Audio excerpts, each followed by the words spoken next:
E aí nesse meio tempo de fazer, não fazer, fazer, não fazer, teve uma época que a gente até meio acabou parando. Eu e o Paulinho, que era o menino que fazia comigo.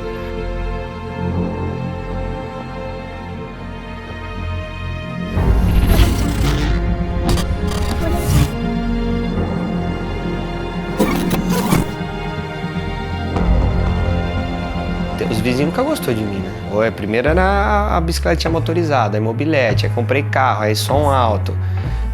Aí motos, e sempre fui barulhento. Minhas motos, 600, 1000, sempre escapamento, tal. Não, vamos ter direito. Então os vizinhos sempre me detestou, porque eu sempre fui meio barulhento, meio perturbado. Só que aí meio que tinha trampo, não tinha, aí meio que, aí a gente não chegou e falou, vamos parar. Simplesmente parou. Lá na minha madrinha ainda era meio, porque eu morava com ela, e era pessoa de idade. E ele queria ir até mais tarde. Eu falava, não pode ir até mais tarde. Primeiro, barulho com o vizinho. Ele tinha de idade, às vezes eu brigava com ele por causa disso. Às vezes ele respeitava, às vezes seguia, então não dava muito certo. Só que aí os trampos tinha semana que tinha, semana que não tinha, aí a gente catava, às vezes ficava até de madrugada. 4 horas da manhã trabalhando, 4 e meia, na rua, porque não tinha lugar físico, fazia na frente da casa da minha madrinha, na garagem. Arrumava um canto pra fazer. Porque assim, se não fosse pelo Renan, acho que, não sei se a gente já teria se mudado. Porque assim, simplesmente a gente tava montando aqui a casa, né? Minha mãe queria terminar pra gente poder se mudar e tudo certinho. E dito e feito, a gente trouxe as coisas pra cá e se mudou no mesmo dia. Então, tipo, a gente tá aqui hoje e agora né, construindo as coisas aos poucos, os detalhezinhos que faltam. Foi graças ao Renan, senão isso não teria acontecido, acho que tão cedo. Simplesmente acordou e falou, bora. Aí eu fazia lá na Cilinha, aí quando a gente acabou a casa aqui, o fundo não estava pronto, nada, não tinha reboco na casa em algumas partes, a gente focou a parte interna. Móveis, isso daqui que você tá vendo, não tinha nada. Meu criado mudo era uma caixa de papelão e uma mesa de plástico de aniversário, que eu ainda quebrei jogando truco ainda. Tinha um buraco no meio. Aí ele parou definitivamente mesmo, aí ele já não atendia mais nas lojas, que ele era terceirizado, né? E aí ele começou a trabalhar só pra ele. E foi, nossa, eu acho que ele ficou aqui uns 2 anos e meio. Aí pra ajudar ele, por causa de aluguel, essas coisas, eu montei no fundo da minha casa. Fiz um barracão pra ele lá no fundo. Aí ele começou a trabalhar no fundo.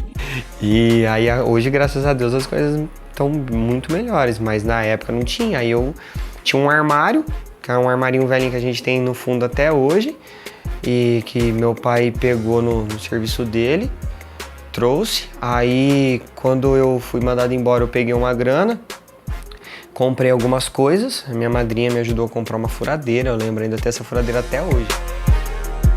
Porque quando eu comecei a fazer uns trampinhos em casa, que eu cobrava 50, 100 conto, meu pai catou e falou, vou comprar uma lixadeira pra você. Aí essa lixadeira eu uso ela até hoje também, que tá na loja. Quando a gente veio aqui pro fundo, eu falei, aqui vai ser maior e tal, porque aqui cabe bastante carro. E aí fui comprando ferramenta, aí fui melhorando algumas coisas, aumentando a demanda de serviço, até que eu peguei um funcionário.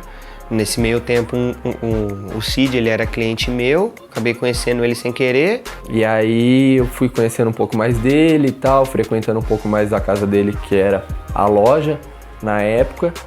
E aí eu falei pra ele, você não tá precisando de alguém pra te ajudar? Eu tenho intenção, não tenho tanta experiência, mas eu sou tenho muita vontade de conhecer um pouco mais. Ele tinha bastante experiência já na época, já mexia com isso há um tempo. Aí também não tinha macaco, aí catava os macacos do carro do meu pai tinha uns jacarezinhos. Mas também puta macaquinho velho, mano. Usava 3 vezes o macaco pedia pra sair já. Falei, porra, mano. E era sempre na minha mão, eu usava tipo 2 vezes. Aí meu pai usava uma, aí eu ia usar de novo e quebrava. Falei, não é possível, mano. Por que não quebrou na mão dele, mano? Macaco acabava com meus macacos, ferramenta eu ia usar, cadê? Quebrava tudo. Inclusive ali a gente tem bastante história, porque a gente já enfrentou temporal, sol, cocô do Brutus, tem de tudo, né, cara? Trabalhava do lado do Brutus fazendo cocô, aí do nada vinha uma ventania, a tenda voava, aí corre, segura a tenda, não pode pegar nos carros. E aí a gente foi nessa, eu fui ajudando ele foi me ensinando bastante coisa. A grande parte do que eu sei hoje, quem me ensinou foi ele. Então, ele é um cara que faz muito sentido na minha vida hoje. Aí comecei, aí foi melhorando, só que chegou uma hora, tinha bastante serviço, muito carro, a garagem inteira lotada, eu já cheguei a enfiar carro na frente da piscina ali, tipo, de tanto carro que tinha. E assim foi, sabe? Foi crescendo, crescendo, crescendo. Chegou uma hora que ele falou pra mim, mãe, o quintal ficou pequeno. Eu vou abrir uma loja.